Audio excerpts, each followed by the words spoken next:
Yang masuk tak? Kalau yang tak nak masuk pun nak teman. Masuk.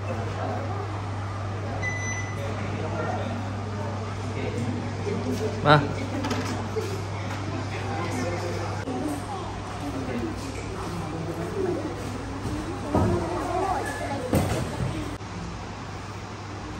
Boleh dek? Okey eh? Boleh dek? Start tak? Okey tak? Okey eh?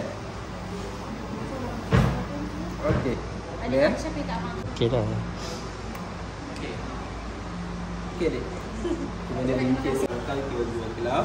So untuk hari ni kita akan masuk ke dalam Gua Kelam 2 lah. Okey? Okey. So dekat dalam sini nanti saya minta semua tolong jangan buang sampah.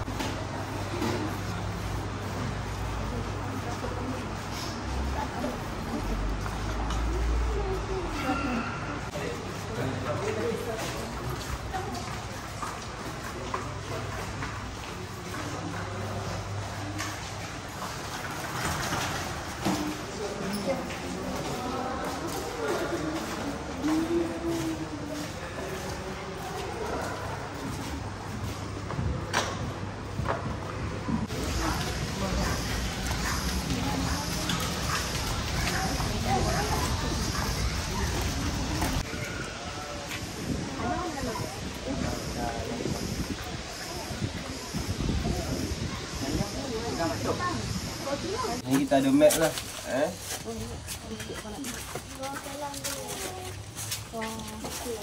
Okey, dekat sini kita ada map untuk yang masuk ke dalam Gua Kelam 2. Okey, so kita akan masuk daripada sini lah nanti. Daripada sini sepanjang 400 meter ni kita rendah sikit. So siapa yang tinggi tolong hati-hati, tolong jaga kepala lah. Okey. Dan lepas 400 meter ni semua dah luas. Kita akan keluar kat situ, semua dah luas, sudah tak ada masalah lah. Cuma kalau untuk trek basah kita akan masuk dekat sini lalu ke yang biru ni. Yang basah lah maksudnya untuk yang trek basah. Kalau yang sini, yang ni dia ke Gua Ikan.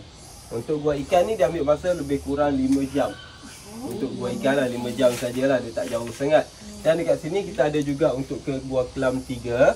Untuk Gua Kelam 3 ni kalau kita masuk ambil masa lebih kurang 10 ke 12 jam saja. Okey.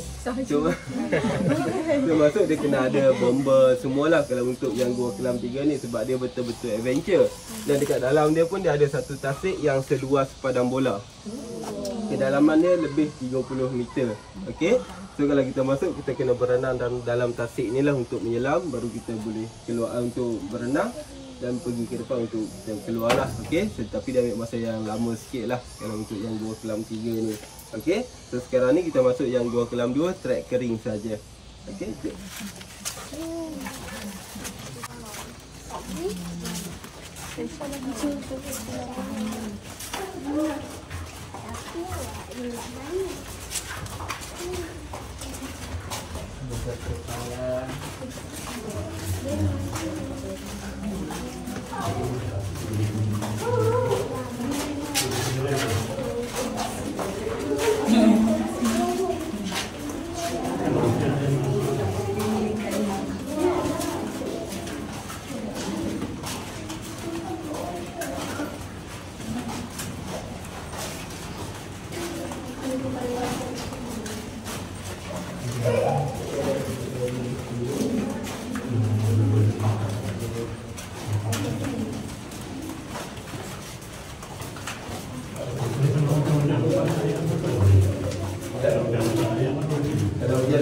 jugalah yang menitik dekat atas sini. Okey. Dekat sini ada jugalah, dia ada yang mengalir, cuma dia tak banyak lah. Yang dia mengalir sikit-sikit macam tu. Okey. Awak cuba berhenti kat sini. Okey, sekarang ni kita boleh tengok dekat atas sini. Okey, dekat atas sini kita ada soda straw. Okey, yang ni kita panggil dia soda straw. Untuk soda straw ni dia pembentukan awan stalactite. Okey, ini soda straw lah. Untuk soda straw ni pula dia nak terbentuk, dia perlukan air yang mengalir daripada atas. Okey, so kalau ada waktu hujan, dia akan banyak air yang akan mengalir dan dia akan terbentuk soda straw dekat atas sini. Dan soda straw ni pun dia akan membesar sampailah dekat bawah sini untuk dia jadi stalactite. Okey, tapi dia ambil masa yang sangat lama lah kalau untuk nak membesar tu. Okey, dan dekat sini kita boleh nampak ini dia basah kan. Kalau waktu kering kita akan nampak ada banyak shining. Okey, ini dia lebih dia jadi macam lebih kepada coral macam tu lah. Okey, sebab tu dia jadi macam bersisik macam tu. So kita boleh tengok dekat belakang sini. Dalam belakang sini dia ada banyak shining sebab dia kering. So dia boleh jadi shining lah dekat belakang sini semua. Okey, cuma kalau ada yang nak ambil gambar shining ni, kalau boleh zoom dekat baru boleh nampak. Kalau jauh-jauh dia tak nampak dia punya shining.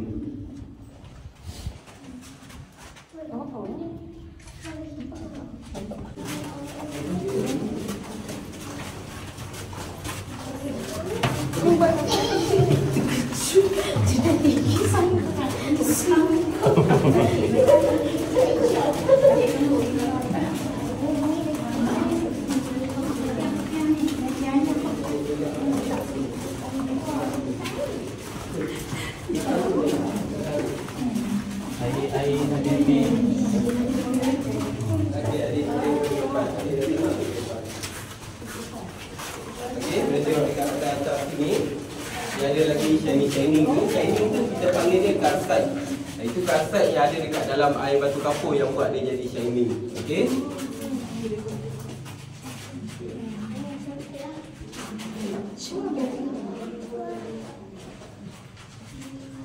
Okey. Nak jalan ke kanan ni lah. Jadilah. Jadilah. Insya nak jalan.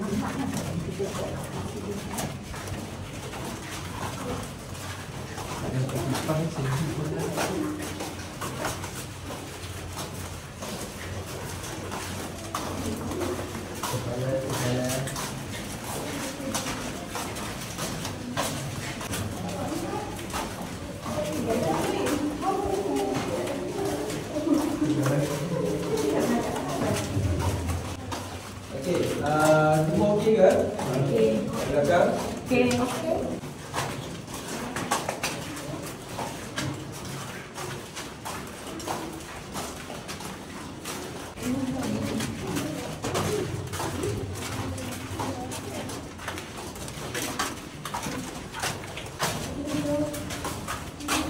Jadi kita luaskan, kita dah tebuk lah dia punya laluan ni, kita luaskan lagi. Okey, kalau ikut asalnya dia lebih kurang buat muat badan sahaja. Sebab dia orang buat aktiviti pelombongan biji timah dekat dalam sini. Okey, kalau tempat kita ni lebih kepada pelombongan biji timah lah.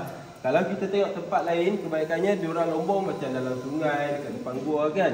Kalau yang ni betul-betul lombong di dalam gua, di tengah-tengah gua ni, dalam banjaran kawan ni. Okey. Okey, dan dekat sini kita ada kolam biru. Untuk kolam biru ni dia punya air akali, dia punya pH 8.5 ataupun 9.0. Okey. So pH ni tinggi, jadi air ni kita tak boleh minum. Kalau kita minum, kemungkinan dalam perut kita dia akan jadi batu karang.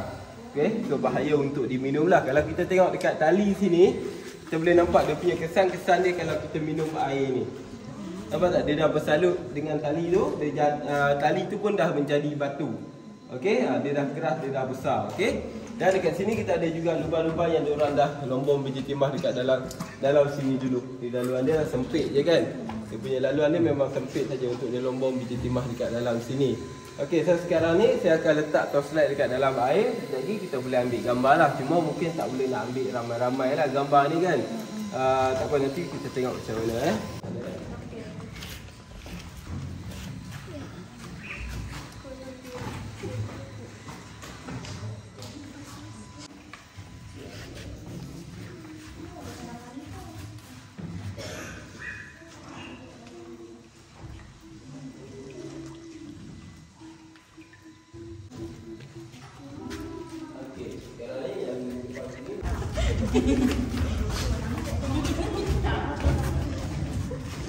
Careful ayang.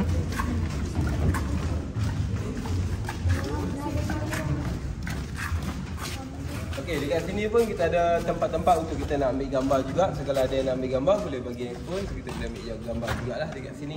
Okey.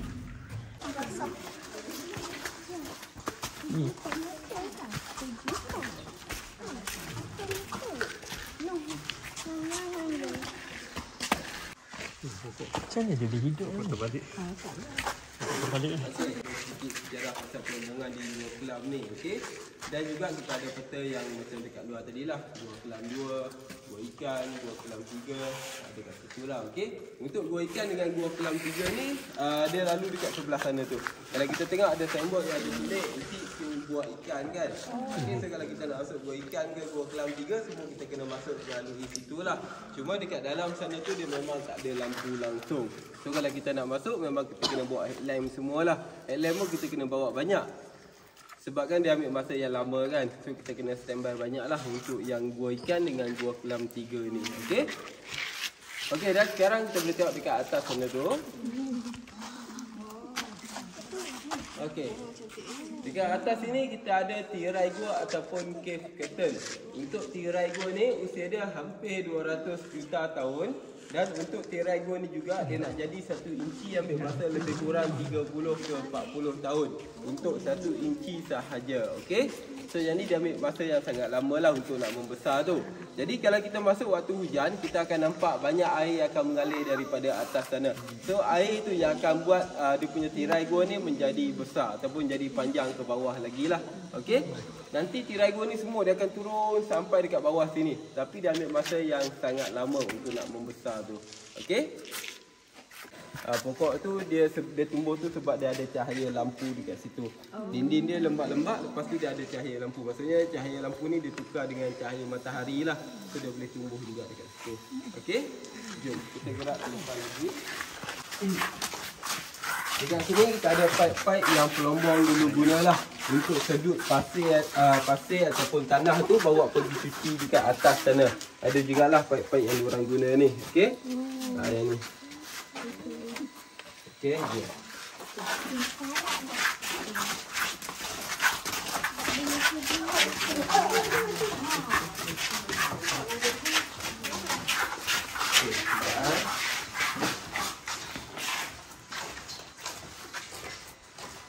Ni kita adalah salah satu alatan yang diorang guna dulu untuk melombong dekat dalam sini. Okey.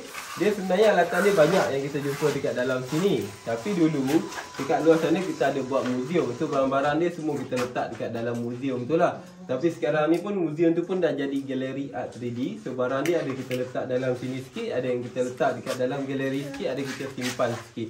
Okey. So nanti macam nak tengok bekas lulang, contoh biji timah, pinggan mangkuk yang diorang guna, lampu apa yang diorang guna, kita boleh tengok dekat dalam galeri sana. Kita ada letak dekat situlah, dekat dalam galeri tu. Okey. Jom kita ke depan sini. Okey, dekat atas sini kita ada lagi tirai gua. Tirai gua ni usia dia sekitar 50 tahun. Yang ni dia masih baru lagi lah kalau nak bandingkan dengan yang tadi. Kalau kita tengok yang tadi dia dah warna koko gelap kan. Yang ni dia masih warna putih-putih macam tu, dan bentuk dia pun macam gigi. Okey. Ini untuk tirai gua lah. Kalau kita tengok dekat situ ada air yang mengalir. So air tu yang buat tirai gua ni menjadi panjang ataupun besar. Okey, so nanti dia akan membesar sampailah tutup ruang yang ada dekat sini. Tapi dia ambil masa yang sangat lama lah. Okey. Okey, dan dekat sini kita nampak, dekat sini kita ada alat penggerak hujan yang pelombong dulu buat. Sebab bila kita kat dalam sini, kita dah tak tahu apa yang jadi dekat luar sana. Okey, so pelombong buat untuk dia nak tahulah sama ada dekat luar hujan ataupun tak. Kalau hujan, air tu akan turun melalui pipe yang ada dekat atas sini. Dekat atas sini dia ada satu pipe yang tembus ke atas bukit sana. Okey. So bila hujan, air itu akan mengalir melalui pipe tu, dia akan kena dekat zinc ni. Dan dia akan keluar bunyi yang sangat bising lah. Okey. Jadi pelombong yang ada dekat dalam sini dia dah tahu okey, dah hujan dekat luar. So dia akan pergi ke tempat yang lebih tinggi lah. Sebab dalam sini dulu pun air pernah naik. Kalau kita tengok dekat dinding gua sini pun masih ada lagi kesan-kesan air yang naik kat dalam sini ataupun kesan-kesan banjir lah. Nanti kita boleh tengok lagi dekat depan sana. Okey. Okey, dekat sini kita nampak ini kita ada besi Y12. Ini besi Y12. Tapi bila kena air batu kapur, kita boleh nampak dia jadi macam mana. Semua dah bersalut menjadi batu. Okey, itu bahayanya air batu kapur ni. Sebab itulah kita tak boleh minum. Kalau kita minum, kemungkinan dalam perut kita dia akan jadi macam ni, ataupun dia akan jadi batu karang lah. Dan dia punya bekas dekat bawah sini pun daripada besi ataupun aluminium, dia dah bersalut menjadi batu. Okey, semua benda yang kena air batu kapur ni, semua dia akan bersalut menjadi batu. Dia macam coral lah. Okey, dan dekat sini pun kita nampak dia punya shining-shining pun masih ada lagi. Okey. Dan semua batu-batu yang kena air batu kapur ni, semua dia akan bercantum. Dia jadi macam ada sisik-sisik macam tu. Okey. So kalau kita macam masuk gua kelam 2 trek basah, kita tak akan lincin. Sebab dia akan jadi kesat macam ni. Kalau selalunya air bila dia kena batu ni, dia akan jadi lincin kan. Tapi kalau air batu kapur ni, dia akan jadi kesat. So memang tak lincin kalau kita masuk yang gua kelam 2 trek basah tu. Okey. Dekat sini kita lebih kepada biji besi. Yang ni semua biji besi. Kalau ada magnet, cuba letak. Memang dia akan melekat sebab ada biji besi saja dekat sini. Okey. Dekat sini kita adalah tempat-tempat yang pelombong dulu bercuci biji timah. Okey. Jadi pelombong yang lombong dekat depan sana ke lombong dekat sini, dia akan letak biji timah ataupun pasir itulah. Pasir yang ada biji timah tu dekat dalam sini untuk dia cuci. Okey. So untuk dia teknik dia cuci tu, dia pakai dulang lah. So dia akan mendulang lah dekat dalam sini. Okey, dia akan dulang semua. Lepas tu dia akan buang biji besi, buang tanah, dia akan ambil biji timah sahaja. Okey. Kalau untuk dia buang biji besi ni, selalu dia akan macam kalau kita panggil masak ataupun goreng lah, dia akan letak dalam satu bekas untuk nak asingkan yang mana biji besi, yang mana biji timah, dia akan masak dekat dalam situlah. So nanti dia akan asingkan. Okey. Itu kalau pelombong yang kecil. Kalau yang pelombong yang betul-betul besar yang pakai pipe tadi, dia akan sedut terus cuci dekat atas sana ataupun dekat luar sana pun ada juga tempat yang diorang cuci. Dia akan sedut pakai pipe tu, so dia akan cuci terus dekat atas sana lah. Okey. Yang tu dia ada macam kalau kita pernah tengok orang lombong emas tu kan, cuci emas tu, macam tu lah diorang cuci biji timah. Sebiji sama macam tu untuk cuci biji timah dekat dalam sini. Okey, so dia akan pakai satu pipe. Pipe tu akan tembak air semualah untuk dia cuci biji timah. Okey. Dan dekat sini kita nampak kita ada cangkul, pompa, baldi, bekas minuman dan tin susu Dumex. Okey, Okey. Susu Dumex ni susu yang lama kan lah. Kalau orang-orang lama dia tahulah. Okey, sebab Dumex ni dia sekitar tahun 1930, 1940 dulu untuk yang Dumex ni. Okey, dia ada dua lah, Dumex susu dengan Dumex makanan. Okey, mungkin ada yang kat sini diorang tahulah susu Dumex ni. Okey. Kalau tak pernah minum pun mungkin pernah tahu ada susu Dumex ni. Kebanyakannya saya tanya orang yang masuk dalam gua ni, dia kata memang dulu diorang minum susu ni. Kalau orang-orang yang lama lah, kalau masuk tahun 2000 tu diorang dah tak tahulah. Okey.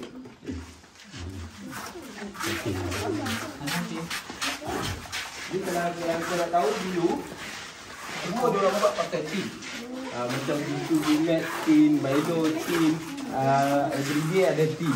Kalau sekarang semua plastik tu yang sekarang. Kalau plastik tu semua yang baru. Okey, kalau dulu semua diorang buat tin. Ada juga tin Milo dekat dalam sini. Tin Milo ada, tin everyday pun ada. Dia dalam tahun 1960 macam tu Milo. Okey. Okey, dan dekat dalam sini dulu yang lombong, dia ada satu syarikat lah yang kita panggil nama dia syarikat Kompak. Okey. Syarikat Kompak ni dia lombong daripada tahun 1850 sampai tahun 1937 sahaja. Okey. Jadi gaji yang diorang lombong dekat dalam sini dulu sebulan hanya RM1.70 sahaja untuk sebulan. Okey. Bukan sehari lah, sebulan. Tapi kalau ikut waktu tu RM1.70 tu kira besar jugalah waktu tu lah. Okey. Macam sekarang memang tak lah kan. Okey, jadi sampai tahun 1937 ni diorang dah tak nak melombong. So dia bagilah dekat orang-orang Cina. Dia bawa orang-orang Cina dekat luar sana, bawa masuk dekat dalam sini hampir 2000 orang untuk melombong semua dekat dalam sini. Okey. So bila orang-orang Cina ni dia dah siap melombong, dia kena bawa keluar biji timah ikut laluan yang ada dekat situ. Yang ada pintu tu lah. Pintu tu dekat dalam dia kita panggil macam kalau kita sekarang kita panggil macam pejabat lah macam tu. Okey. So pelombong ni dia kena lalu dekat situ dan bayar dulu dekat syarikat Kompak ni. Sebab syarikat tu dah bagi diorang melombong, so dia kena bayar lah macam bayar tax ke, bayar commission ke, persen ke apa kan. So dia kena bayar dulu dekat syarikat Kompak.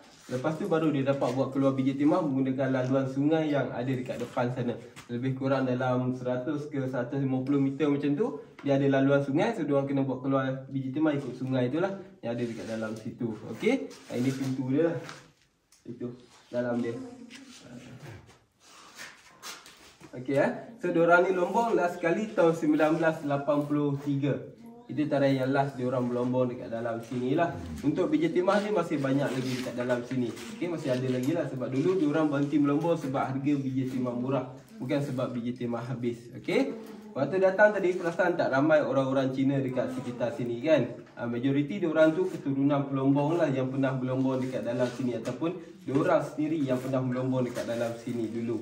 Okey, okey, so kita lalu dekat sini. Yang mana tinggi tolong hati-hati ya.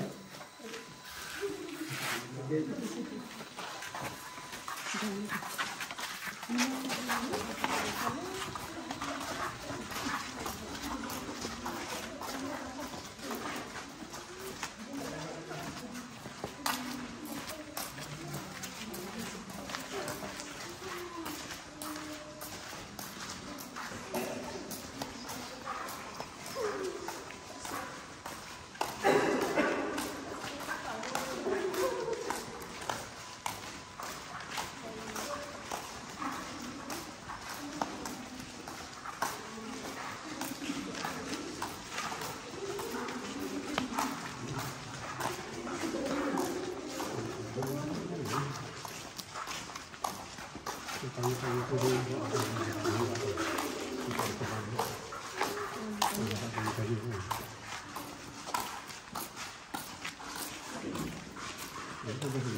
Okey, dekat sini pun kalau kita nak ambil gambar, boleh ambil gambar ramai-ramai.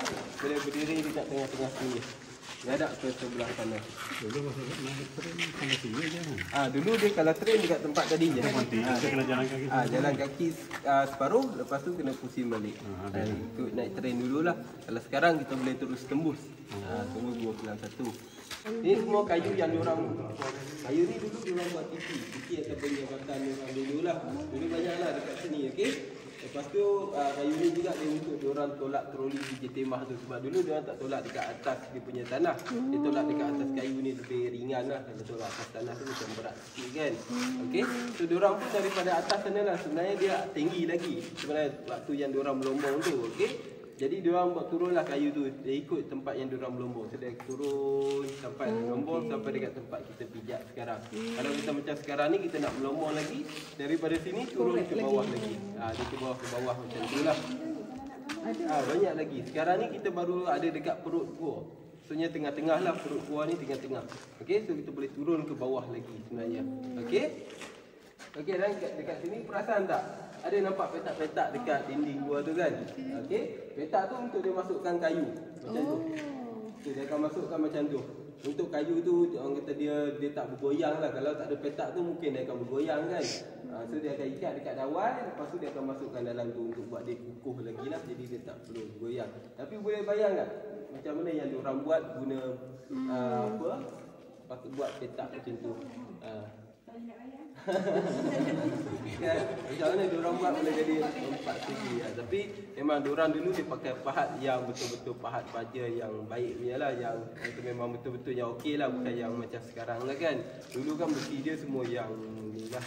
Bukan yang jenis campuran kan. Okey. Okey jom kita ke depan sikit lagi.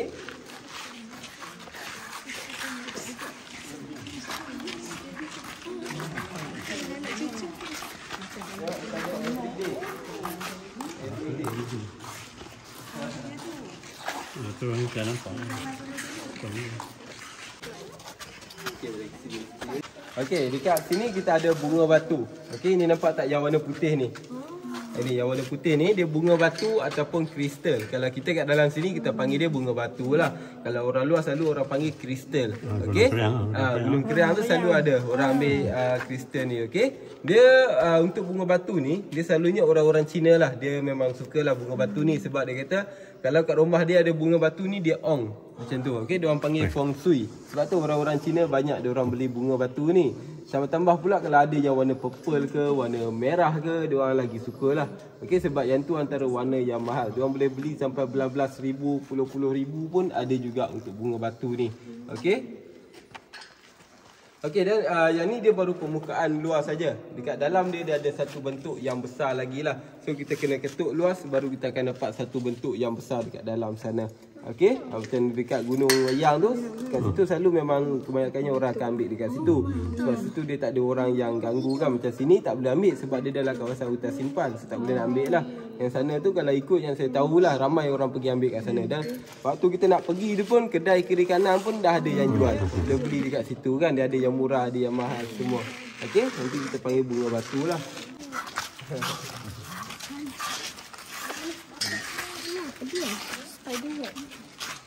Okey, yang sini kita panggil dia kulat bulu arnab ataupun fungus lah. Fungus dia punya kulat bulu arnab. Cuma kalau nama saintifik dia kita panggil dia Serpula similis. Yang kita panggil dia kulat bulu arnab tu sebab dia putih gebu macam bulu arnab. Sebab tu kita panggil kulat bulu arnab. Okey. Yang ni kalau kita tengok yang dah jadi warna kuning yang belakang sana tu kan. Yang warna kuning tu kebanyakannya dia dah mati lah. Yang warna putih dia masih hidup lagi untuk yang warna putih. Cuma nanti semua dia akan jadi warna kuning. Satu masa nanti dia akan jadi semua warna kuning. Lepas tu dalam sebulan pula baru dia hidup jadi warna putih balik. Putih gebu dekat sini semua. Okey, so kita akan nampak waktu tu kita akan nampak dia lebih cantik lah. Kalau macam sekarang ni dia dah nak mati. So dia ada kuning-kuning, dia nampak tak berapa nak cantik sangat. Okey, dia dah tak berapa nak gebu lah kan. Kalau ikut dia gebu. Dia kulat ni, dia makanan dia adalah kayu. Sebab tu banyak kita tengok dia jadi dekat kayu-kayu yang ada dekat dalam gua sini. Okey. Semua dia akan makanlah kayu tu sampailah repuk. Kalau dekat luar sana orang panggil kulat pemusnah. Okey, sebab kulat ni kalau dia ada dekat kayu, habis kayu tu reput, hancur. Okey. Ya. Dekat sini kita ada lagi tempat cuci biji timah. Sama yang macam dekat depan tadi. Kalau kita tengok tempat cuci biji timah ni, diorang buat semua guna tanah liat. Itu semua. Kesan-kesan jari diorang pun masih ada lagi dekat situ. Kita boleh nampak lagi kan. Ini kesan-kesan jari diorang. Okey, so dulu dia akan cuci biji timah semua dekat dalam sini lah. Maksudnya dia ada air dulu dekat sini untuk dia cuci biji timah semua. Okey. Okey, kalau dia nak gambar boleh berdiri dekat tengah sini menghadap ke sebelah kanan.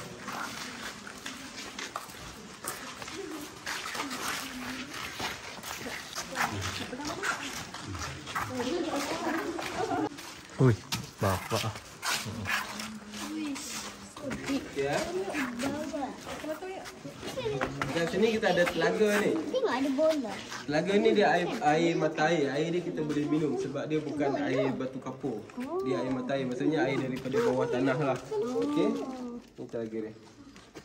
Cuma dia ada macam habuk-habuk lah yang kita buat nampak dia keruh kan. Nampak kotor sikit.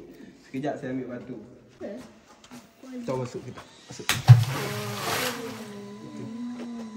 Oh, dia jadi macam Jenis air dia.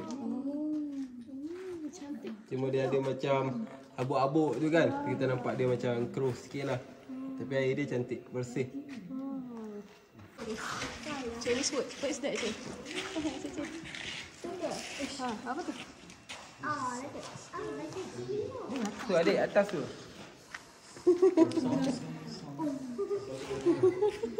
Okey, dekat atas sini kita ada tulisan-tulisan Cina yang Belombong dulu tulis. Okey, tapi tulisan ni dia tak adalah lama sangat yang diorang tulis ni. Okey. Mungkin dalam tahun 1950, 1960 lah. Mungkin macam tu lah. Okey.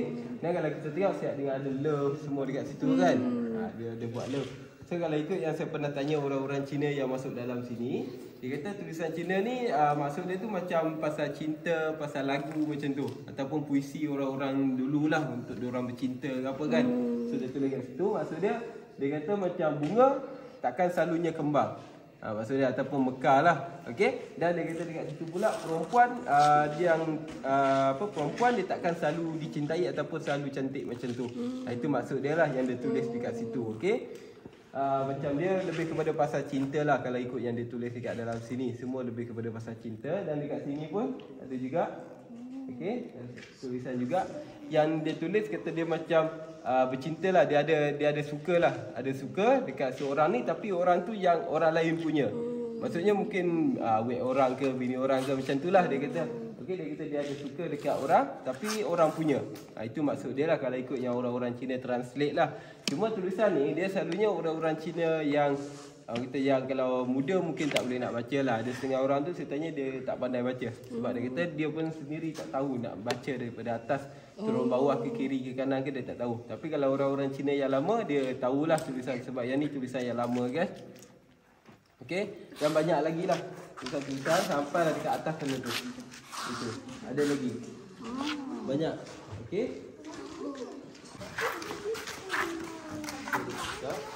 Kalau kita tengok ada lampu warna-warni tu kan, itu tempat ketua pelombong. Ketua pelombong dia akan duduk dekat tempat yang ada lampu warna-warni tu. Oh.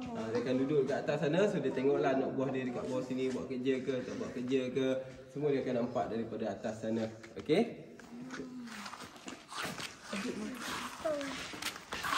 Dia nampak tak kesan-kesan air bertakung dulu dekat dalam sini? Dah jadi layer-layer ni maksudnya air ni dia bertakung lama dekat dalam sini. Sebab tu dia jadi layer-layer macam tu. Okey? So dia air ni duduk lama lah. Mungkin dulu dia ada banjir ke, air ada naik sikit ke dekat dalam sini kan. Ataupun dia ada bertakung ke apa.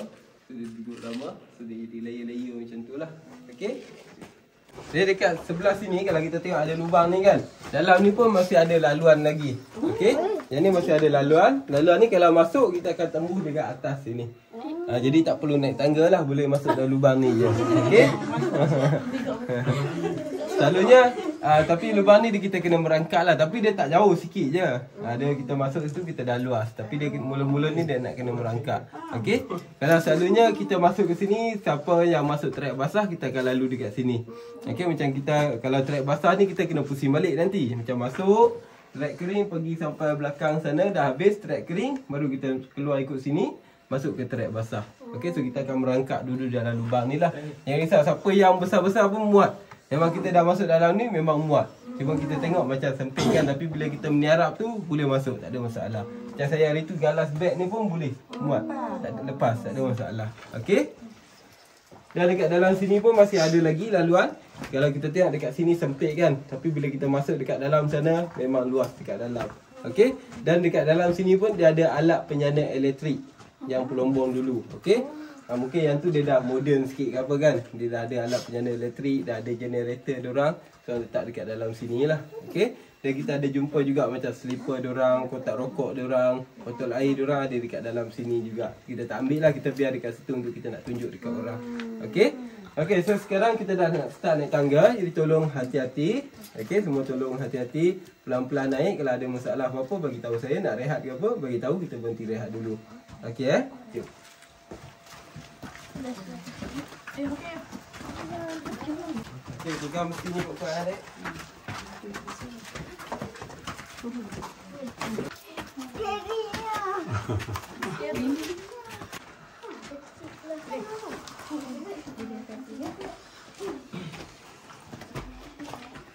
Okey. Sini pun masih ada laluan lagi. Yang laluan ni kita boleh masuk sini, dia akan keluar sebelah sana tu. Di dalam sini dia banyak laluan. Banyak lubang lah, banyak lubang memang sampai kan ada orang kata ada 1000 lubang lah, 200 lubang lah. Macam-macam. Tapi memang betul, memang banyak lubang yang ada dekat dalam sini. Tapi kita tak kira lah berapa betul-betul lubang yang ada dekat dalam sini. Tapi banyak.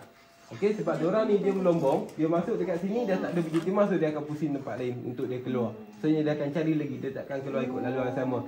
Dia akan masuk sini, keluar sebelah sana, masuk sana, dia akan keluar sebelah sini macam tu. Okey. Okey, dah dekat sini nanti tolong hati-hati, tolong jaga kepala. Dekat sini dia rendah sikit lah dia punya batu ni, so tolong hati-hati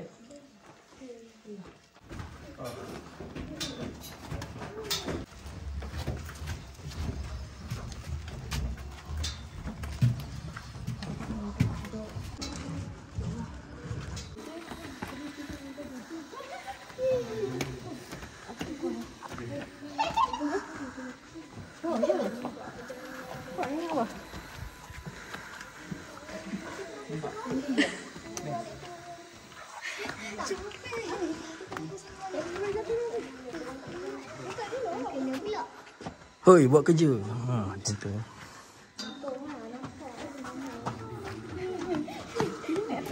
Tak boleh lawak tu. Jadi titi diorang tadi, titi tu kan dia akan lalu dekat sini. Straight keluar ke sana. Dia punya kayu dia tadi kan, titi tu. Daripada sana straight keluar. Okey, untuk dia orang bawa biji timah tu lah. Semua okey ya? Pula atas titi yang saya cakap tadi, titi ada dekat sini lah. Okey, kalau kita tengok besi ni saja pun dah berat kan. Buat saja pun dah berat, belum angkat lagi.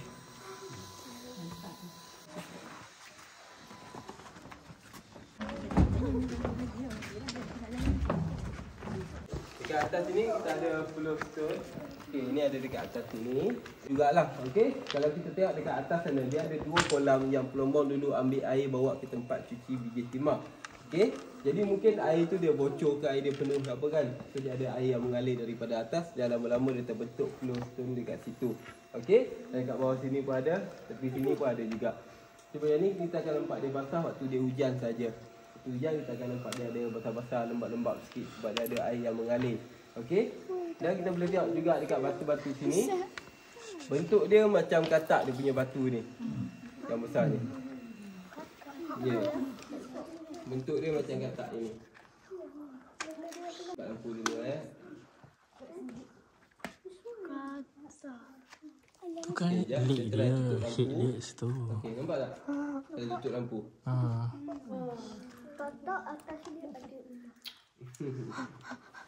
Okey semua. Okey, ni flow yang terbentuk tu lah. Dia terbentuk ikut batu yang ada dekat situ. Dan batu tu bentuk dia ada macam garisan-garisan. So dia pun terbentuk ikut garisan tu juga yang warna putih tu. Okey. Pakai bubble. Pakai dulu. Okey. Macam aiskrim tu. Bukan dus.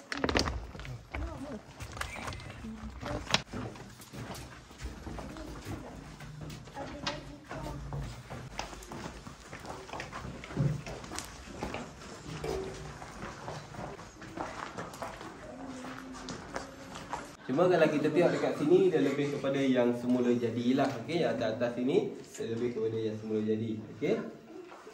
Dan batu-batu dia kalau nak jadi lekuk-lekuk macam ni dia perlukan air. Maksudnya dulu tempat ni dia tenggelam dengan air. Berapa ratus juta tahun dulu tempat ni tak wujud lagi. Okey, bukit-bukit ni tak wujud, dia masih semua masih laut lagi. Okey. So bila dah lama-lama tu dia dah suruh apa semua, sebab itulah batu ni dia akan jadi macam ni. Okey, dia akan jadi lekuk-lekuk macam ni lah. Sebab dia tenggelam dengan air dulu. Okey, semua. Kalau kita tengok nampak licin je kan. Ini semua kesan daripada air lah. Dia dua lah, air ataupun angin. Tapi kalau ikut dalam sini dia lebih kepada air lah, bukan angin. Okey, jom. Semua orang jahat. Macam tu. Ni kita ada stalactite kat atas sini. Stalactite. Okay, hati-hati ada kat depan juga ada air. Hati-hati. Okey, dekat atas sini kita ada stalactite. Untuk stalactite ni dia nak terbentuk dia perlukan air lah, sama yang macam soda straw tadi. Okey, dia kena ada air yang mengalir baru dia akan baru dia boleh terbentuk lah. Dan sepatutnya dekat bawah dia kita akan dapat tengok ada stalagmite. Okey, tapi dekat sini kan tempat pelonggongan biji timah. So mungkin dulu orang dah hancurkan kita punya stalagmite tu. Okey. Cuma dia stalagmite ni dia nak terbentuk dia perlukan air titisan daripada stalactite tu kena dekat lantai baru dia akan terbentuk stalactite. Jadi dia akan tumbuh, so dia akan mencentum macam tu. Kalau stalagmite dari stalactite daripada atas turun bawah, stalagmite daripada bawah naik ke atas. Tapi bentuk dia sama, dia akan jadi tajam macam tu. Okey, so lama-lama dia akan bercantum lah. Okey cuma dekat sini tak adalah sebab dia orang dah mungkin dia orang dulu dah ketuk apa kan. Tapi kalau tengok stalactite kita pun dah ada orang yang dah potong dulu. Okey, mungkin dulu orang dulu dia ingat benda ni ada harga ke apa, so dia ambil dia potong ke apa kan. Padahal benda ni tak ada harga pun sebab dia batu yang biasa. Cuma dekat dalam dia tu bila kita suluh tu dia ada cahaya sikit sebab dia jenis kan. Cuma kita nampak macam ni, kita polish dia, kita akan nampak dia jenis. So dia orang selalu ambil buat batu cincin. Batu-batu macam ni. Okey. Batu cincin. Sebab dalam ni dia akan nampak macam ada jarum ke, ada besi ke, ada apa-apa kat dalam ni, warna lain tu dia akan nampak cantik. Sebab tu dia ambil buat batu cincin.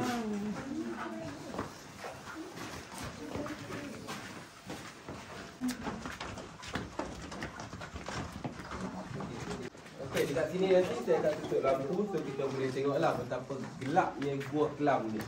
Okey. Cuba tengok dekat atas ada tak cahaya yang tembus masuk ke dalam sini sekejap lagi. Okey, sekarang yang mana lampu handphone tu semua slowkan sikit dia punya brightness dia. Slow, rendah, habiskan brightness dia. Rendahkan. Sebab nanti dia akan nampak terang dekat dalam gelap. 1, 2, 3. Okay. So kita tak nampak apa-apa kan. So boleh tengok dekat atas ada nampak cahaya tak? Ada kan? Okay. Nampak Kalau letak tangan dekat depan muka pun kita tak boleh nak nampak tangan tu. Bayangkan macam mana diorang lombong dulu guna pelita gabat. Macam kita sekarang kita ada torchlight. Guna pelita gabat tu, dia terang dia lebih kurang macam lilin saja pelita tu. Lebih kurang macam lilin. Dia tak dalam tu kan. Nanti boleh tengoklah dekat dalam galeri tu dia punya pelita gabat. Okey sekali lagi saya tutup Okey. Semua tutup. No. Kan? Kita tengok tak ada satu cahaya pun yang tembus masuk ke dalam sini kan. Sebab tu nama dia gua kelam. Okey, sebab tak ada cahaya yang masuk dalam sini. Okey semua? Okey, dekat sini kalau kita perasan ada batu-batu yang diorang ambil buat marble tu. Nampak tak dia punya lapisan batu dia? Okey, batu ni yang orang selalu buat marble ke, buat tile ke, orang akan guna batu tu lah untuk buat dia. Okey, macam dekat Perak tu ada satu bukit yang orang dah ambil tinggal separuh tu kan. Batu-batu yang macam ni lah yang orang ambil tu. Okey.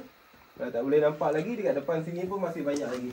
Belakang sini semua batu-batu yang diorang boleh buat marble tu lah. Okey je. Okey, seperti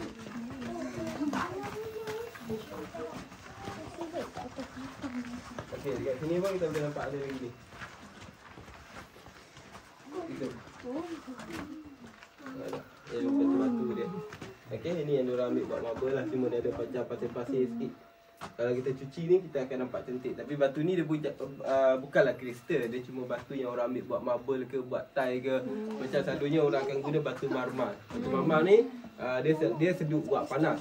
Okey, dia lebih kepada buat sejuk. Dia seduh buat panas dan dia lepaskan buat sejuk lah. Okey, macam dekat Masjid Haram, macam dekat tempat Mekah tu kan. Semua diorang guna dia punya batu marmar lantai dia untuk buat dia sejuk. Sebab tu kalau kita buka kasut dekat situ dia tak panas, dia sejuk. Sebab dia batu marmar yang diorang guna lantai tu yang warna putih petak-petak tu, semua batu marmar tu. Okey, tapi kos dia tinggi lah kalau nak pakai batu tu. Okey. Okey, kat sini ada lagi tu. Itu batu marmar, ni batu yang diorang ambil buat marble tu lah. Okey. Jom.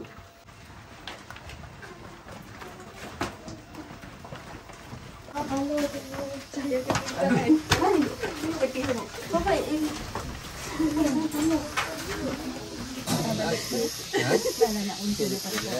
Okey, sekarang boleh turun dulu. Hati-hati jaga besi yang ada dekat atas kepala Sini dekat dia. Adik tinggi ni. Kamu juga start berapa kali dah kan? Jangan di sana.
Angin dia main dari lubang ni oh. Ada angin. Semua jaga.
Ada fish tadi.